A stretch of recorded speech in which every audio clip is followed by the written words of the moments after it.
is Dee. Thank you for joining me. This is a history lesson on Beech Creek, Tennessee. First, I would like to say all this land belonged to the American Cherokee Indian first, before they were driven out. And back then, this part of Tennessee wasn't even Tennessee, it was North Carolina. Mr. William Dykes Sr. was born between 1740 and 1750 in Virginia. He married Susanna Langford. In 1783, a survey was done for Mr. Abraham Shepherd. It was a survey for 640 acres. On November 10th, 1784, in North Carolina, grant number 296 was issued to William Dykes for 640 acres in Sullivan County. The description of the land matches that of the 1783 survey. Mr. Shepherd got this land grant, 640 acres, and what really happened is that land kicked Mr. Shepherd's ass, or either he died. So he let Mr. Dykes obtain the land. Generations of these people worked this land. Their names were Dykes, Mullins, Bernard, Arnold, the Lights, these old pioneer people. They had many children. For some of them, it wasn't easy. They struggled. They sweated. They bled. Their babies died. Their sons died. Their children contracted diseases. It wasn't easy. They had to clear the land before they could farm the land. Some of them grew corn and made moonshine, white lightning. There were no roads back then. It was just wagon trails and Indian trails running through the woods. I would imagine that eventually Beech Creek Road ran right through Mr. Dykes' land. They had to build everything they had from the forest, from the flora on up to the rafters in the barn. It all came from the land.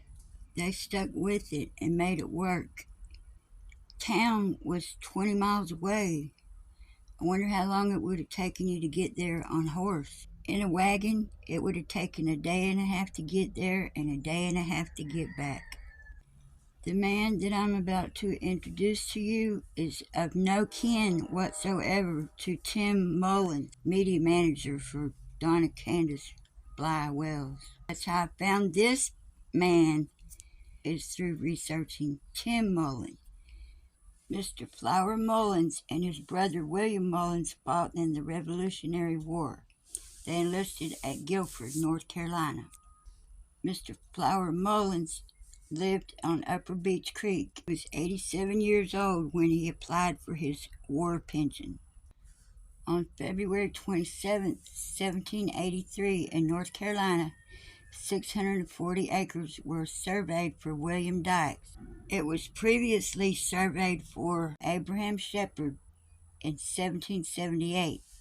The land was described as being in North Carolina on Beech Creek, beginning at the corner of Felix Walker, a white oak, along Walker's Line west 28 poles to a dogwood sapling, then north 42 poles to a white oak on the side of Beech Mountain, then along the mountain north 35 degrees east 26 poles to a white oak, then north 76 degrees east 26 poles to a Spanish oak, and then north 57 degrees 300 poles to a white oak, then from the mountain east 67 poles to a stake, then west 334 poles crossing said creek to a stake, and then north 126 poles crossing said creek to the first station.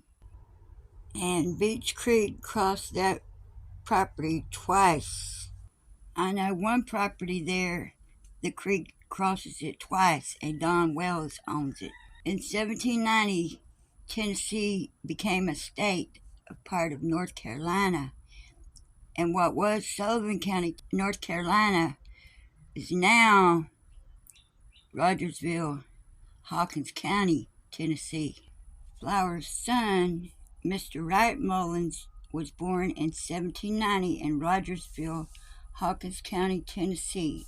On February 22nd, 1817, in Hawkins County, Tennessee, William Dykes sold to Flower Mullins 206 acres for $300. In his last will and testament before he died, William Dykes gave and Isam Dykes some land and John Dykes some land. It wasn't easy to get land back then, and when you did get land, you had to work that land. All these people that I just introduced you to are buried right across the road almost from Ben Hill Road in Dykes Cemetery. Mr. William Dykes is buried there, his wife, his family. Mr. Flower Mullins is buried there with his wife and his family. And if all these people knew of the atrocities that were going on in this land, people going missing and ended up in a creek somewhere dead, or children snatched right out of the basement in their own home. Some are atrocities that those old-timers never had to fear. I just wonder, what would they have done with the likes of Don Wells and the likes of Candace Bly living on their land? I wonder if they would have made all those improvements and did all that work. I wonder if they would have bled and cried all those tears and sweated. Their children died in accidents and drownings and diseases they knew nothing about. I don't think they would take kindly to people just coming in there and polluting their land and defiling their land like they have done. The Morlocks came in and the Crawfords came in. They're all still there. The Bernards are there, the Lights are there, the Dykes are there, the Arnolds. Yeah, they're all still there. Coincidence or not, you tell me. One peculiar thing that I did notice while researching this whole case in the last 4 years, 70 to 80% of these houses on Beech Creek Road has residents with different last names living in them. Sometimes they have 2 or 3 or 4 last names living in that house. Why is that? I thought maybe it was because it was big farms, but that's not the case. All of those properties weren't being farmed and worked. Was it because they were all large houses? No, that wasn't the case. That's not the case. Why is it then? Is it a curse on this community? Or what? When there are no families left? Or is it because they just don't believe in getting married? And isn't it strange how the Mullins last name just seemed to disappear? In Beech Creek, maybe it's better to have a friend than family. And Summerwells deserves justice, people. Justice.